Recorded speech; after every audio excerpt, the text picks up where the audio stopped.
नहमदुहु व नस्सली व नसल्लिमु अला रसूलिहिल करीम अम्मा बअद फ़अऊज़ु बिल्लाहि मिनश शैतानिर रजीम बिस्मिल्लाहिर रहमानिर रहीम। तजवीद की क्लास में आज का जो सबक है बहुत ही ख़ास सबक है और अहम भी है। आज के सबक में हम कुछ नया नहीं सीखेंगे, बल्कि हम जो हमने जो पिछले जो असबाब जो हमने पढ़े हैं उनमें जो हमने जो कॉन्सेप्ट लिया है, चीज़ों को समझा है, अंडरस्टैंड किया है, तो उसकी हम रिवीजन करेंगे। और कि कुरान पाक में जिस तरह से मुकम्मल एक लफ्ज़ लिखा जाता है, उसकी अदायगी करते वक्त किस तरह से इन चीज़ों का हमने ख्याल करना है, इस पर आज आज के सबक में हम ध्यान देंगे।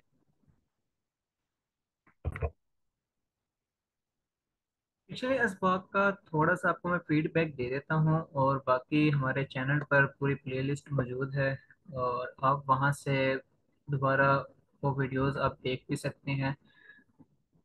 और दोबारा से अगर कोई चीज़ अगर आपके जहन से स्किप हो गई है, अगर कुछ चीज़ अगर आप भूल गई हैं, तो वो वीडियो आप दोबारा देख लें। हर लेसन जो है वो डिफरेंट उसकी वीडियो बनी हुई है, तो वहाँ से इसको आप देख भी सकते हैं। मैं चंद चीज़ें रिवाइज कर देता हूँ। लेकिन लेसन नंबर 1, सबसे पहला सबक हमारा था हरूफ मुफरदात के बारे में। उसमें हमने क्या सीखा था? हमने सीखा था कि अलिफ से लेकर या तक 29 हरूफ हैं जो कि अरबी ज़ुबान में इस्तेमाल हुए हैं। इनमें से हर एक हर्फ के बाद दूसरे हर्फ के साथ नहीं मिलती। कुछ हरूफ मोटे पढ़े जाते हैं, ज़बानी याद होने चाहिए। कुछ हरूफ सीटी के साथ पढ़े जाते हैं, कुछ हरूफ नरमी के साथ पढ़े जाते हैं, और कुछ में हम एक हर्फ में हम होंठ गोल करते हैं। कुछ हरूफ जो है वो होंठों से अदा होते हैं। ठीक है, तो इस तरह की बहुत अहम बातें जो ख़ास चीज़ें थी वो सबक नंबर लेसन नंबर 1 में हमने सीखी। फिर हम लेसन नंबर 2 में, लेसन नंबर 2 में हमने क्या सीखा? लेसन नंबर 2 में हमने हरकत को पढ़ा, हरकत की अदायगी सीखी कि हरकत क्या है, ज़बर ज़ेर पेश, इनको हम पढ़ते कैसे हैं, इनको कहते क्या है। तो मतलब हरकत के बारे में हमने बहुत सारी चीज़ें हमने सीखी। और फिर हमने अलिफ के बारे में सीखा कि अलिफ खुद हमेशा साकिन होता है और अलिफ से पहले हमेशा ज़बर आती है। अलिफ पर कुछ भी आ जाए उसको हम हमजा पढ़ते हैं। तो ये कुछ चंद अहम बातें थी जो कि हमने लेसन नंबर 2 में सीखी। फिर लेसन नंबर 3 में अगर हम आए, तो लेसन नंबर 3 में हमने सीखा था तनवीन के बारे में कि दो जबर दो जेर दो पेश ये क्या होती हैं और इनकी अदायगी हम कैसे करते हैं, इनको हम कैसे अदा करते हैं। तो ये हमने सबक नंबर 3 में सीखा। फिर अगर बात की जाए सबक नंबर 4 की, जिसमें हमने हरूफ मद्दा के बारे में सीखा कि हरूफ मद्दा क्या है। एक नई अलामत हमने पढ़ी, जैसम, जैसम के बारे में हमने सीखा। हरूफ मद्दा के बारे में हमने ये देखा कि ये कब होंगे, इसकी कंडीशन क्या है, तो किस टाइम पर अलिफ मद्दा होगा, किस टाइम पर नहीं होगा। और फिर उसके बाद सबक नंबर 5 में हमने खड़ी हरकत के बारे में पढ़ा कि खड़ी हरकत क्या होती हैं, उनकी अदायगी कैसे करते हैं, उनको कैसे अदा करते हैं। और फिर सबक नंबर 6 में हमने हरूफ लीन के बारे में पढ़ा कि हरूफ लीन ऐसे हरूफ हैं जिनको हम लंबा नहीं करते। ये दिखने में हरूफ मद्दा की तरह होते हैं, लेकिन सिर्फ एक हरकत का फर्क होता है। हरूफ मद्दा में अगर पेश है तो यहाँ पर जबर होगी, हरूफ मद्दा में अगर जेर है तो यहाँ पर जबर होगी। तो ये सारी चीजें हम पिछले 6 सबक में हम सीख कर आ चुके हैं। सबक नंबर 1 हरूफ मुफरदात, सबक नंबर 2 हरकत जबर जेर पेश, सबक नंबर 3 तनवीन दो जबर दो जेर दो पेश, सबक नंबर 4 हरूफ मद्दा जज़म, सबक नंबर 5 खड़ी हरकत, सबक नंबर 6 हरूफे लीन। ये 6 सबक अभी तक हमने सीखे हैं। इसमें हमने इनकी अदायगी और इनकी जो भी कंडीशन है, जो चंद अहम बातें हैं, वो सारी की सारी हमने सीखी है, उनको समझा है। और आप लोगों ने कोशिश ये करनी है कि ये इन चीज़ों को आपने ज़बानी अपने जहन में बिठा लेना है कि आपको ये सारी चीज़ें आपको ज़बानी याद होनी चाहिए। जब भी आप कुरान पाक पढ़ें, आपके सामने कोई भी लफ्ज़ आए, तो आपको फौरन से ये चीज़ें आपके जहन में होनी चाहिए। ये सारी तमाम चीज़ें जहन में रखते हुए आपने लफ्ज़ की हर्फ की अदायगी करनी है। तो आज हम थोड़ा सा जो लफ्ज़ हैं, ठीक है, उनको हम देखेंगे। ठीक है, इसमें अब हर्फ को हर्फ पर ज़बर ज़ेर पेश भी होगी, तनवीन भी होगी, अलिफ मद्दा भी होगा, वाव मद्दा भी होगा, या मद्दा भी होगा, खड़ी हरकत भी होंगी, वाव लीन भी होगा, या लीन भी होगा। सिर्फ हमने पढ़ते वक्त इनकी अदायगी का हमने खास ख्याल करना है। और इसको हम स्टार्ट करते हैं अभी।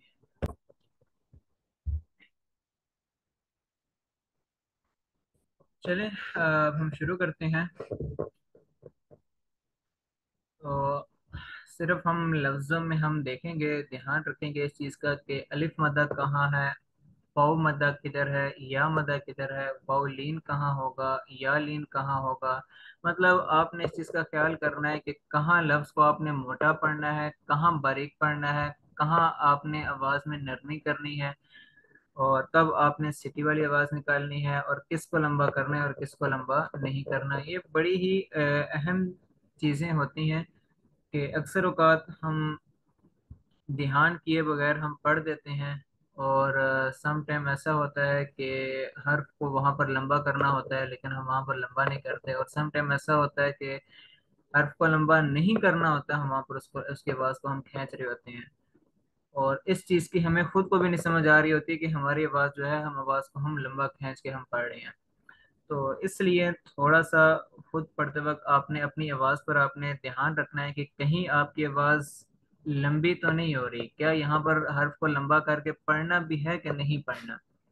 जिस तरह से आपको मैंने पिछले 6 सबक में हमने सीखा है कि सिर्फ दो चीज़ें हैं, दो कंडीशंस हैं जिन पर हम हर्फ को लंबा करते हैं। एक हरूफ मद्दा, जिसमें आपके पास तीन हरूफ हैं, अलिफ, वाव, या अलिफ मद्दा हो, वाव मद्दा हो, या मद्दा हो, तो उसको हम लंबा करके पढ़ते हैं। पहली सूरत तो ये है। दूसरी सूरत, खड़ी हरकत, कि अगर खड़ी हरकत आ जाए किसी भी हर्फ के ऊपर तो उसको आप, उसकी आवाज को आप लंबा करेंगे। तो सिर्फ हमने दो ही सूरतें पढ़ी हैं, दो ही कंडीशंस हमने देखी हैं कि जब हमने हर्फ को लंबा करना है। इसके अलावा कोई ऐसी कंडीशन अभी तक हमने नहीं देखी कि जिसको हमने लंबा करना हो।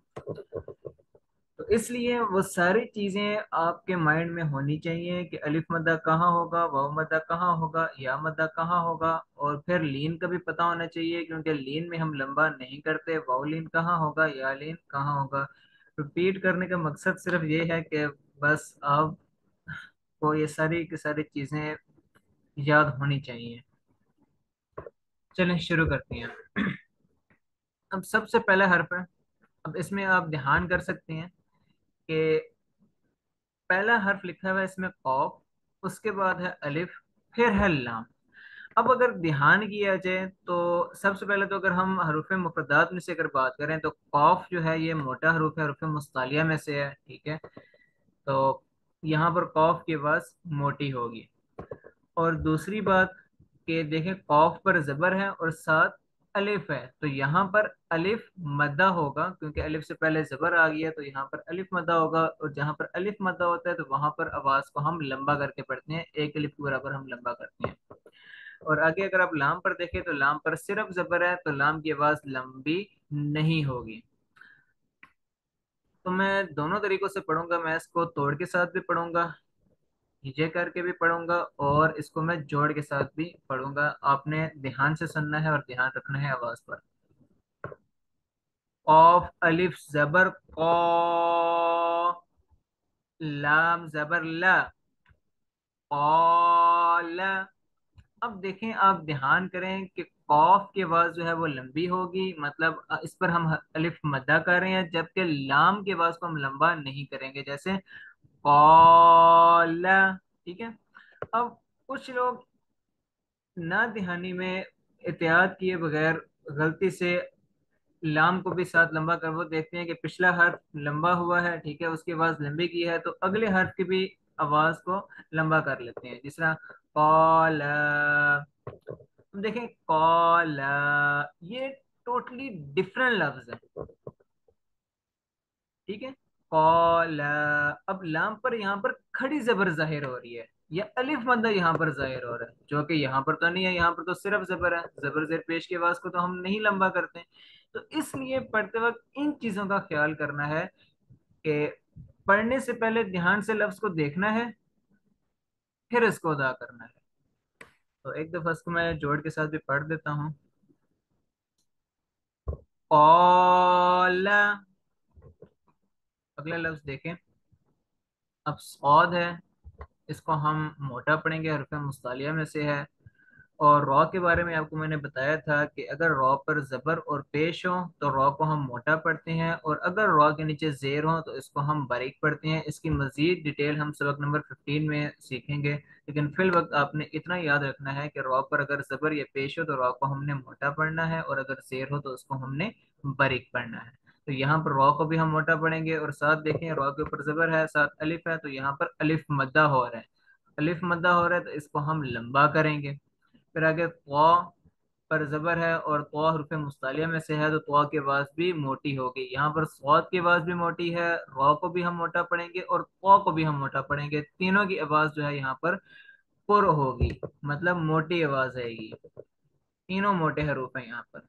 और यहाँ पर सिर्फ रॉ की आवाज को हमने लंबा करना है, क्यों? क्योंकि यहाँ पर इधर अलिफ मद्दा हो रहा है, अलिफ से पहले जबर है, अलिफ मद्दा हो रहा है, इसलिए रॉ को हम लंबा करेंगे और किसी भी हर्फ को हम यहाँ पर लंबा नहीं करेंगे। तो एक दफा इसको मैं जोड़ के साथ पढ़ूंगा, फिर इसको तोड़ के साथ पढ़ूंगा पहले, फिर इसको मैं जोड़ के साथ पढ़ूंगा। ध्यान कीजिएगा।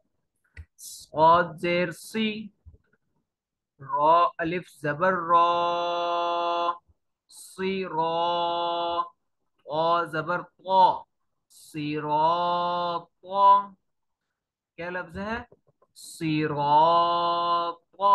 ठीक है। अब ना सौद की आवाज लंबी होगी ना तौ की आवाज लंबी होगी, सिर्फ रॉ की आवाज को हम लंबा करेंगे। क्यों? क्योंकि यहाँ पर अलिफ मद्दा है। आगे उम्मीद है कि अब आपको थोड़ा बहुत समझ आ गया होगा। तो अब मैं जरा हर्फ को जोड़ के साथ ही पढ़ूंगा। आप लोगों ने बस ध्यान करना है कि यहाँ पर इसकी आवाज को मैंने लंबा क्यों किया है, किस वजह से किया है।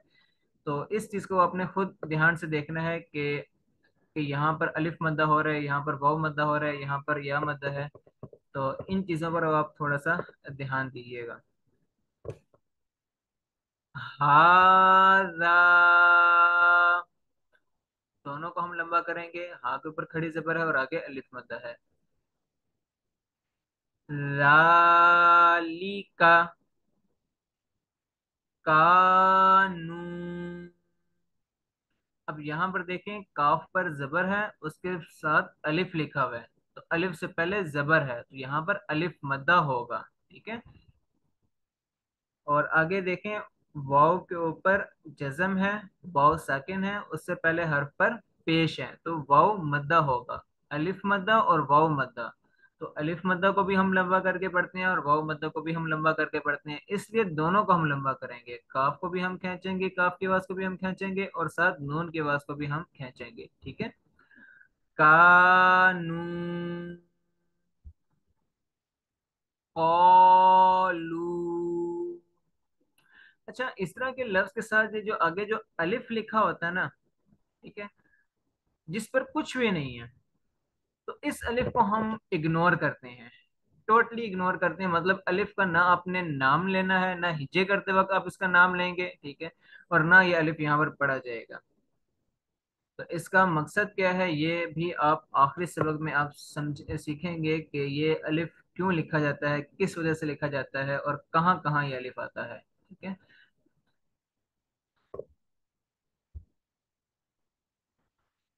आगे पढ़ते हैं। लहू, अब लाम की आवाज को लंबा नहीं करना, हा के ऊपर उल्टी पेश है, तो हा की आवाज को हम लंबा करेंगे, हा की आवाज को हम खींचेंगे। ठीक है। लहू सौफा। अब देखें यहाँ पर वाव लीन हो रहा है, तो इसको हम लंबा नहीं करेंगे। हम पहले भी इसकी हम मश्क कर चुके हैं रुफे लीन की। ठीक है। तो सीन वाव जबर सौ, तो इसको लंबा नहीं करना, सौफा ऐसे नहीं पढ़ना। ठीक है।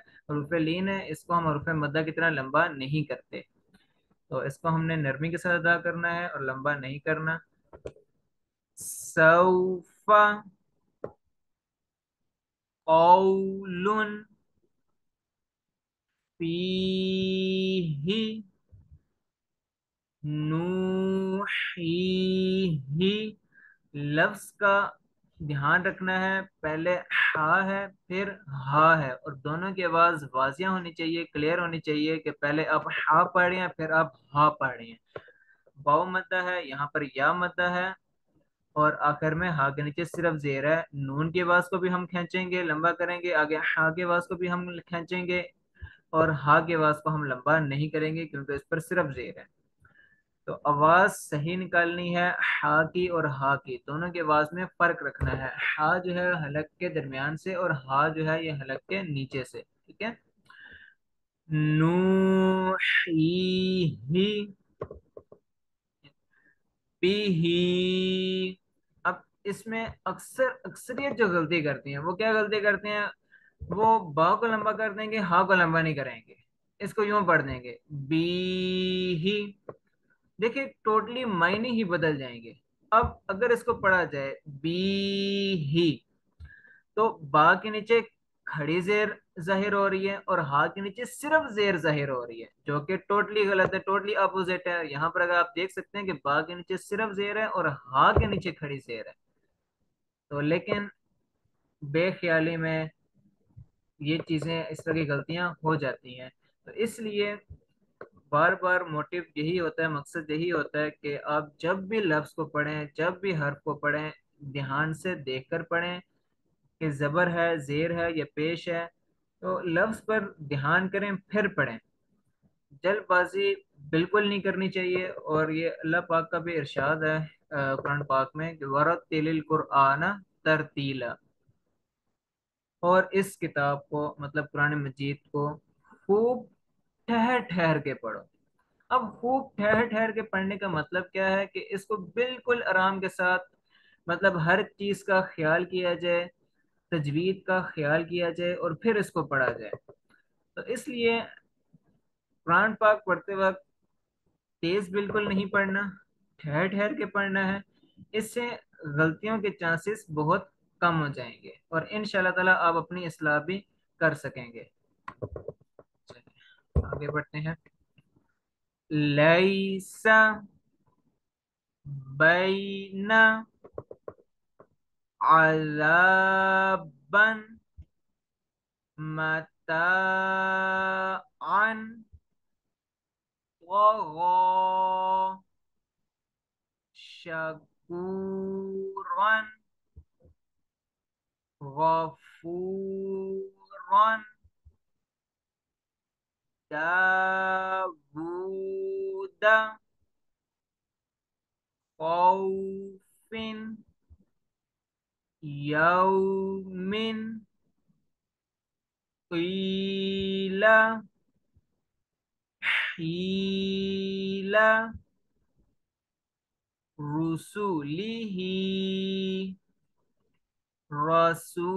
रसूलिही।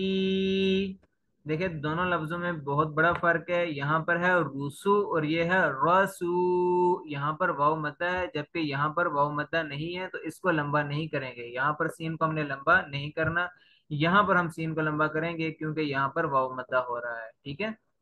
तो दोनों को एक दफा जरा ध्यान से देख लें दोबारा।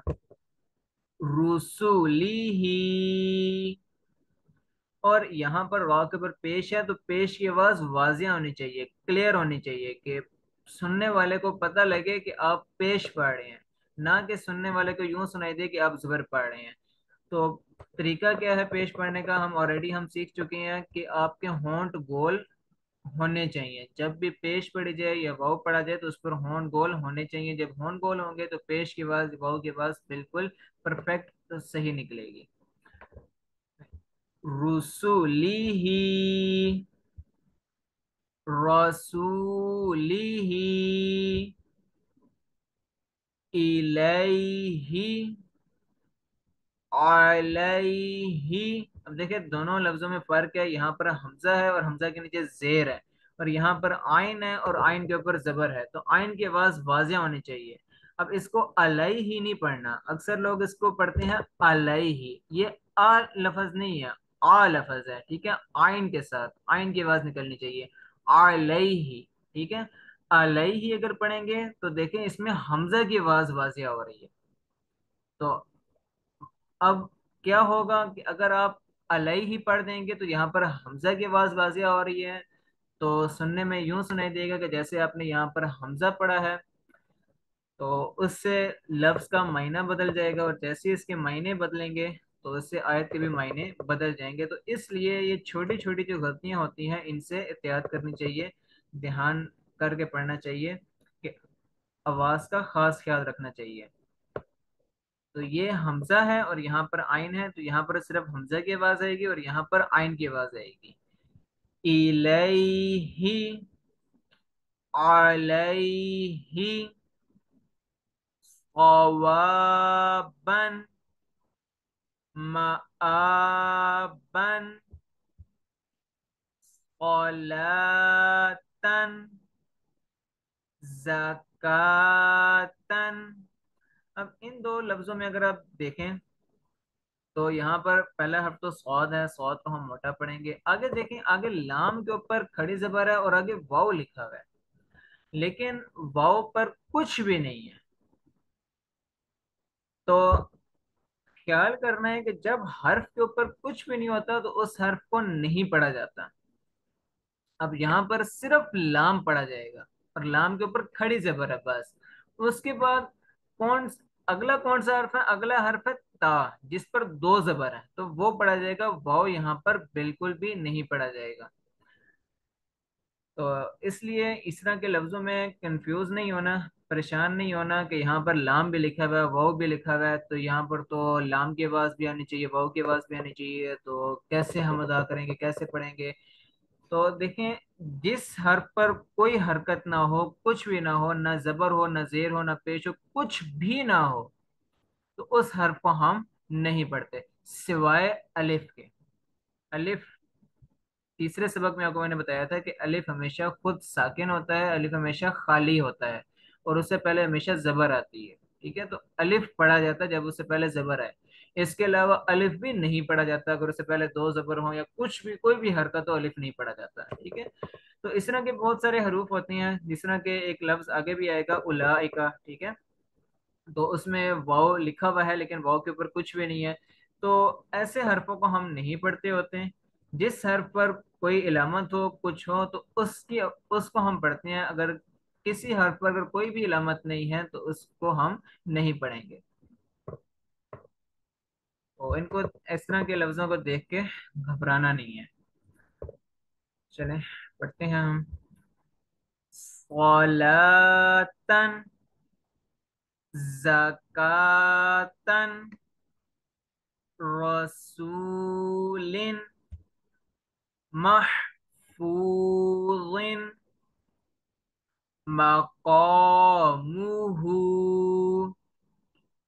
ख़ितामु, सॉरी, ख़ितामुहु।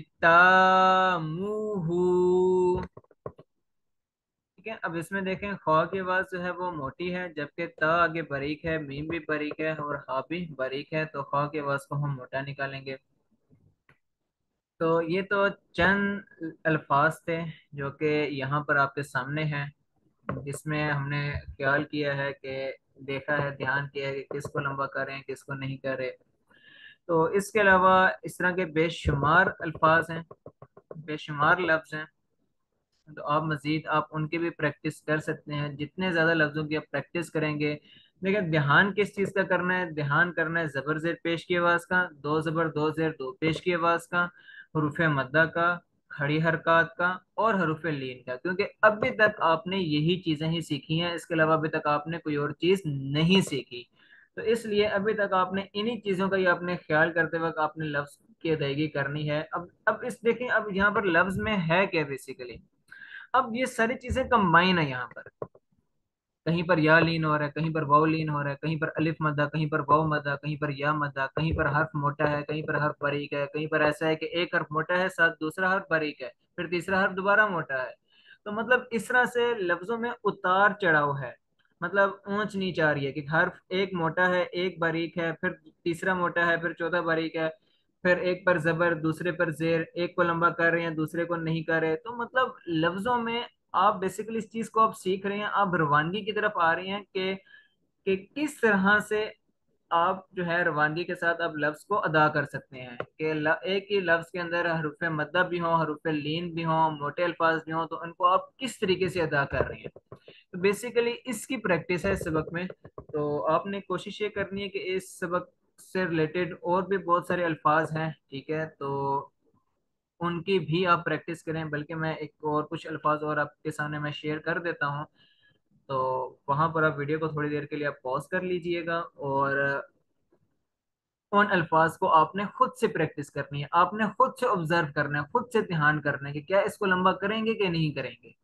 और अगर फिर कोई अगर इश्यू हो, कोई मसला हो, कोई परेशानी हो, तो आप कमेंट्स में क्वेश्चन भी कर सकते हैं, सवाल भी कर सकते हैं कि ये जो लफ्ज़ है तीसरे नंबर पे या चौथे नंबर पे, पहली लाइन के दूसरे नंबर पे या दूसरी लाइन के तीसरे नंबर पर, तो इसको हम कैसे पढ़ेंगे, इसकी नहीं समझ आ रही है, इस लफ्ज़ की नहीं समझ आ रही है, तो आप कमेंट्स करके आप क्वेश्चन भी पूछ सकते हैं, तो मैं नेक्स्ट वीडियो में उसका आंसर भी इंशाल्लाह ताला कर दूंगा।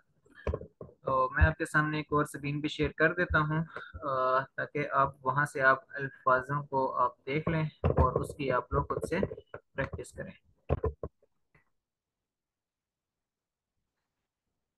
ये आपके सामने लिस्ट है, ये सारे अल्फाज लिखे हुए हैं यहाँ पर। ठीक है, अब इसमें कुछ आसान है, शुरू वाली अगर आप पहले लाइन आप देखें तो ये बहुत ही इजी है, क्योंकि बेसिक बेसिक इन्होंने लफ्ज़ लिखे हुए हैं, दो दो तीन तीन चार चार सिर्फ हरूफ हैं, लेकिन जैसे जैसे आप नीचे आते जाएं तो लफ्जों का वजन भारी होता जा रहा है। मतलब अब से यहाँ पर देखें, एक दो तीन चार पाँच, अब एक लफ्ज में पांच हर्फ है, और हर हर्फ पर डिफरेंट इलामत वगैरह है, तो इसमें फिर आप इसको देखेंगे कि इसको हमने कैसे अदा करना है, कैसे पढ़ना है।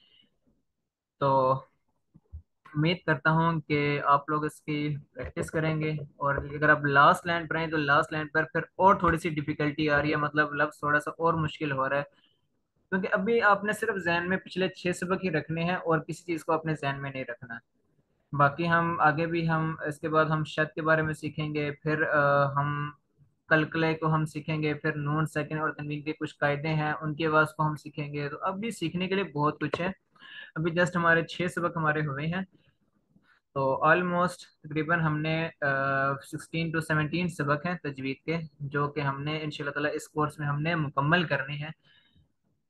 तो बस कोशिश यही होती है कि time to time videos upload होती रहें, लेकिन इन केस सम टाइम बस कुछ डिस्ट्रक्शन आ जाती हैं, तो आप लोगों ने तावन करना है, और प्रैक्टिस, जो भी काम होता है, जो भी चीज़ें सीखने के लिए होती हैं, उसको एक दफ़ा लाजमी वक्त निकाल के, टाइम निकाल के लाजमी लाजमी उनको रिवाइज किया करें, उनको लाजमी पढ़ते रहा करें। इंशाल्लाह ताला अगली वीडियो में मिलते हैं। अगली वीडियो में इंशाल्लाह ताला हम हरूफ़े कलकला को पढ़ेंगे कि हरूफ़े कलकला क्या होते हैं, हरूफ़े कलकला कब होंगे, और और उन पर हम कलकला कब करेंगे। तो इंशाल्लाह ताला अगली वीडियो में मुलाकात होती है, तब तक के लिए अपना ख्याल रखिएगा। अल्लाह हाफिज़।